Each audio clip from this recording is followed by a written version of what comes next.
Nunca houve uma geração que não tenha feito trilhões de vezes essa pergunta. Não tem. Não. Especialmente quando ela pensa em Deus como Deus pessoa. As civilizações que não pensam em Deus como pessoa, ou seja, que não têm um Deus pessoal, que creem no Deus energia, ou no Deus fenômeno,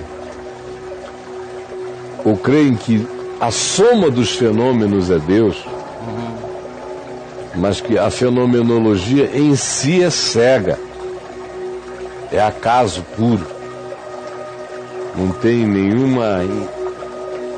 nenhum amor em nenhum lugar fora de algum coração animal. Quando o indivíduo pensa assim, e há bilhões de pessoas no planeta que pensam assim, essa pergunta ocorre menos.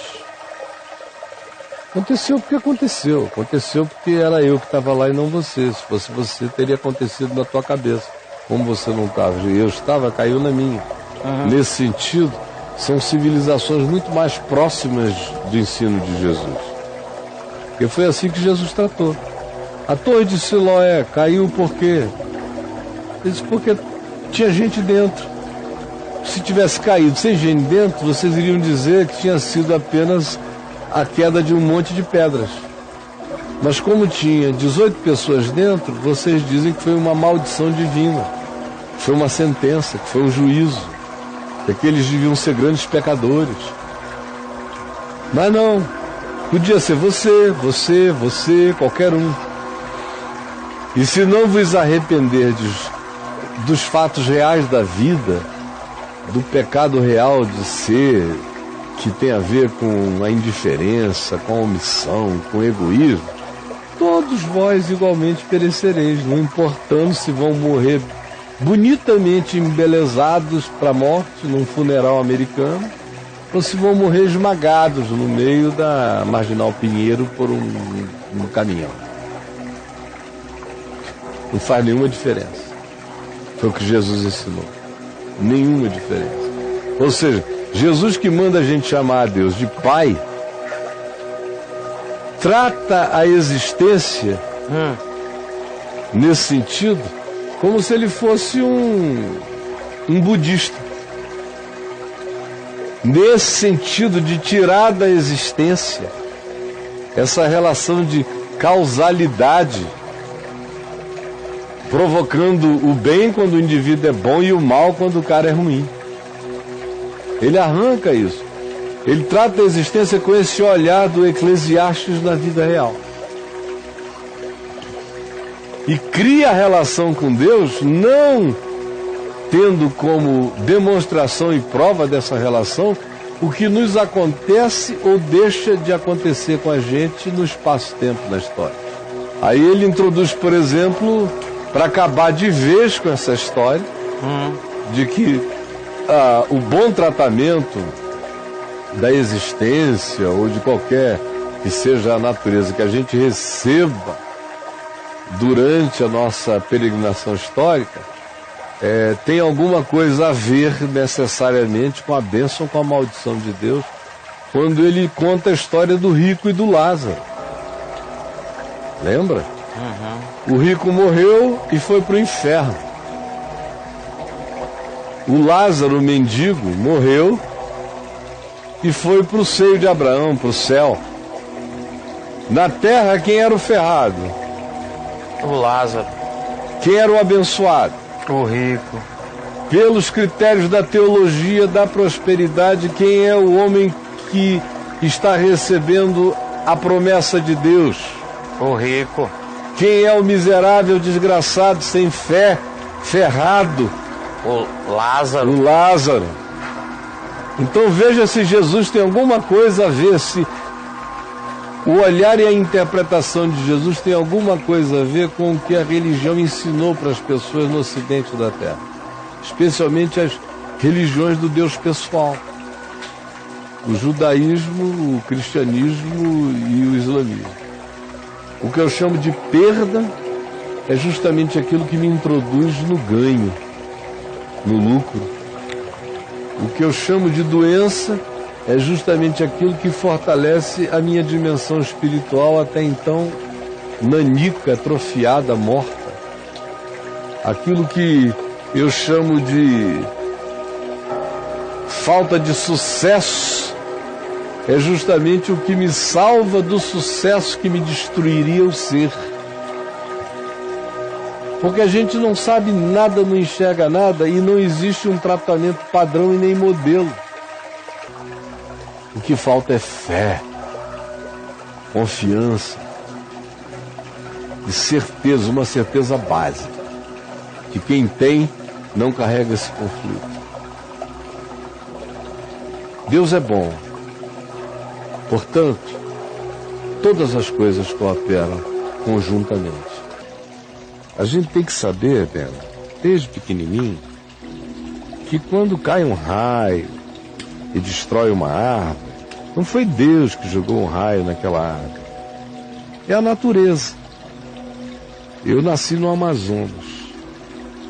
E eu nunca perguntei ao meu pai por que os raios caíam, nem por que os barcos afundavam no rio Amazonas quando os ventos sopravam e às vezes os barcos viravam, pessoas morriam. Eu sempre entendi que quem está na chuva pode se molhar. Eu fui ensinado assim, que quem atravessa num barco num rio pode naufragar, que quem viaja de avião, o avião pode cair. Eu sempre entendi, fui ensinado desde criança, que Deus criou todas as coisas, mas as coisas que Deus criou, elas têm vida de si mesmas. Elas foram criadas como fenômenos vivos, reais, e elas têm vida de si próprias.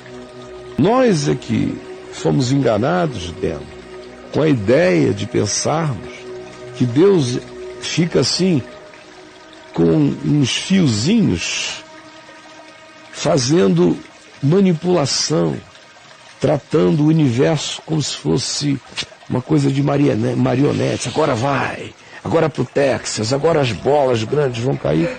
Não tem nada a ver com Deus. Deus criou o fenômeno. O fenômeno muda.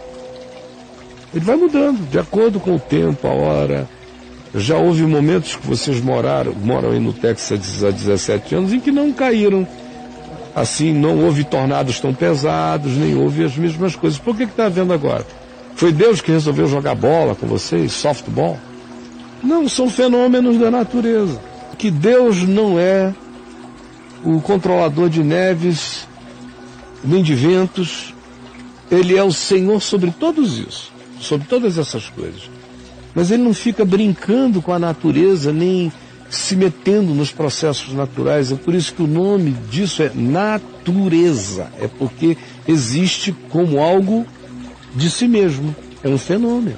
Mas nós humanos insistimos em não nos preocuparmos com o nosso modo de viver e ficarmos tentando interpretar calamidades da existência perguntando a Deus, por que Deus? Ao invés de nos perguntarmos por que eu sou idiota como sou, por que eu escolho as coisas estranhas que eu escolho, por que eu, sabendo o que não tem sentido na vida, continuo a insistir nisso. Essas perguntas que nós podemos responder, perguntas para as quais nós podemos ser deuses na resposta, a gente não quer perguntar porque não quer cuidar delas. Aí prefere perguntar, Deus, por que essa pedra caiu na minha cabeça? E criar um caso cósmico a respeito disso. O que mais tem no cosmos é pedra caindo para todo lado. Nós só estamos aqui graças às pedras que caíram no planeta. A própria pergunta já denota a burrice, a falta de racionalidade da questão. Já pressupõe que você é filho de um sistema fechado, aonde Deus habita o sistema e tem que ser responsivo dentro do seu sistema E Deus tem que funcionar dentro do sistema. Deus vira uma engrenagem principal do sistema. Mas o sistema é maior do que Deus, porque Deus cabe no sistema. Aí é ruim demais. Um Deus desse é um Eros, uma Diana, uma Iemanjá, uma coisa qualquer.